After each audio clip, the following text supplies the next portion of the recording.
Hello everyone, welcome to our channel concept of legal word. तो आज के हमारी टॉपिक है 5 टाइप ऑफ रीड्स। सबसे पहले हम लोग जानेंगे रीड्स होता क्या है। रीड्स का मतलब क्या है। रीड एक तरह की रेमेडी है। जैसे कि आप लोगों को पता है कि पार्ट 3 में हमारे फंडामेंटल जो राइट है वो आर्टिकल 12 से लेके 35 तक दिया गया है। तो आर्टिकल 32 है जो हमारे फंडामेंटल राइट के प्रोटेक्शन के बारे में बात करता है, जो कि खुद एक फंडामेंटल राइट है। आर्टिकल 32 को यूज़ करके आप डायरेक्ट सुप्रीम कोर्ट को अप्रोच कर सकते हैं यूज़ करके। इधर आते हम आर्टिकल 226 में, जिसको सेम पावर दिया गया है जैसे आर्टिकल 2 को पावर दिया गया है रीट इशू करने का, पावर दिया गया आर्टिकल 226 को भी। क्या है आर्टिकल 32 जो है वो खुद एक फंडामेंटल राइट है, लेकिन आर्टिकल 226 वो फंडामेंटल राइट नहीं है। आर्टिकल 32 जो है वो आप सिर्फ अपने फंडामेंटल राइट्स को प्रोटेक्ट करने के लिए आप यूज़ कर सकते हैं, लेकिन 226 जो है वो आप सिर्फ फंडामेंटल राइट ही नहीं, आपके एडिशनल पर्पस के लिए भी आप यूज़ कर सकते हैं। हमारा जो आर्टिकल 32 है जो बात करता है हमारे फंडामेंटल राइट्स के प्रोटेक्ट्स के बारे में, वो खुद ही एक फंडामेंटल राइट है। आर्टिकल 32 के इसी फीचर्स की वजह से सुप्रीम कोर्ट को गारंटर और प्रोटेक्टर माना जाता है। हमारी बी आर अम्बेडकर जी ने इसको हार्ट एंड सोल कहा है कॉन्स्टिट्यूशन का। 5 टाइप ऑफ रीड्स में, मतलब रीड्स कितने टाइप के होते हैं, तो रीड्स 5 तरह के होते हैं। Number 1 habeas corpus, number 2 mandamus, number 3 certiorari, number 4 prohibition, number 5 कोवारेंटो।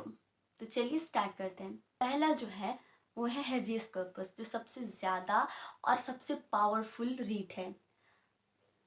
इसका मतलब क्या है, to have a body to produce a body.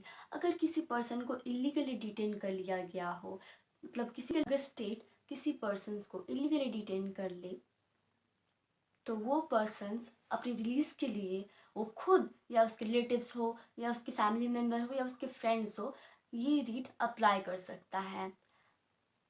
जब स्टेट किसी पर्सन को इलीगली डिटेन करता है, तब हाई कोर्ट या सुप्रीम कोर्ट उस अथॉरिटी पूछती है कि क्यों इसको डिटेन किया गया है। अगर वो जवाब मतलब वो वजह अनरीजनेबल लगती हो, तब उस पर्सन को रिलीज किया जाता है इमीडिएटली।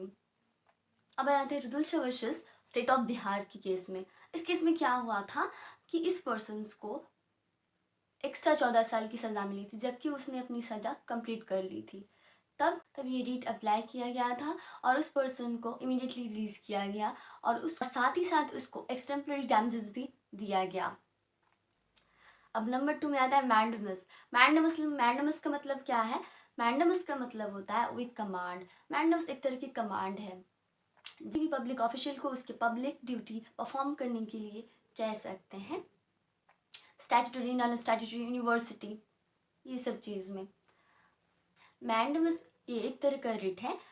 अगर सोचिए आप एक कॉलेज स्टूडेंट हैं और आप पास आउट हो चुके हैं और आपको एक लिविंग सर्टिफिकेट की ज़रूरत है, लेकिन आपके प्रिंसिपल जो है आपको देना नहीं चाहते हैं, तब आप क्या करेंगे, तब ये आप रिट अप्लाई कर सकते हैं। मैंडमस मतलब किसी भी पब्लिक ऑफिसर को आप उसकी ड्यूटी परफॉर्म के लिए कह सकते हैं, तब ये रिट अप्लाई होता है, यूज़ किया जाता है।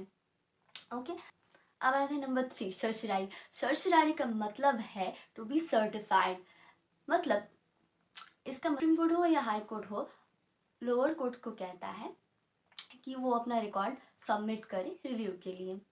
अगर रिव्यू में कोई भी जजमेंट इलीगल मिला तो उसको क्वाश किया जाता है, मतलब उसकी कोई वैल्यू नहीं रहती है। ओके, कोर्ट का जो जजमेंट है वो इलीगल है और वो अनाउंस हो गया, तो आप उसको रोकने के लिए आप सर्सरारी यूज़ कर सकते हैं। ठीक है, अब आ जाते हैं नंबर 4 प्रोहिबिशन में।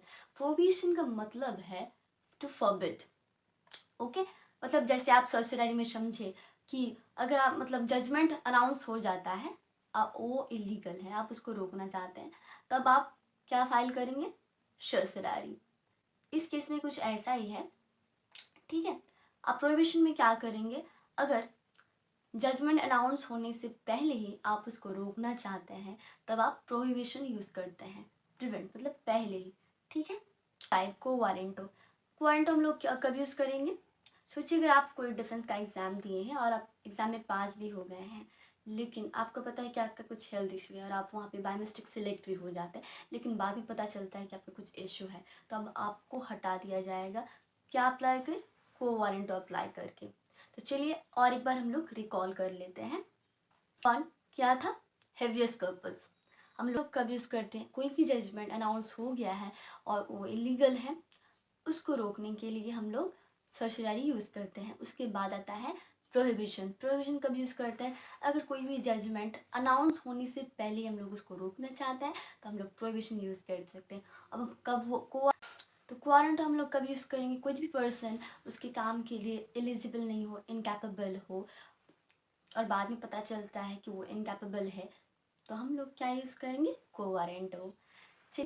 तो चलिए मिलते हैं नेक्स्ट वीडियो में। अगर आपको वीडियो अच्छी लगी तो प्लीज़ लाइक एंड सब्सक्राइब करें और हमारे बेल आइकन को प्रेस करके रखें, क्यों टेलीग्राम चैनल को भी ज्वाइन करें, क्यों लीगल अपडेट्स के लिए। तो चलिए मिलते हैं नेक्स्ट वीडियो में, बाय बाय।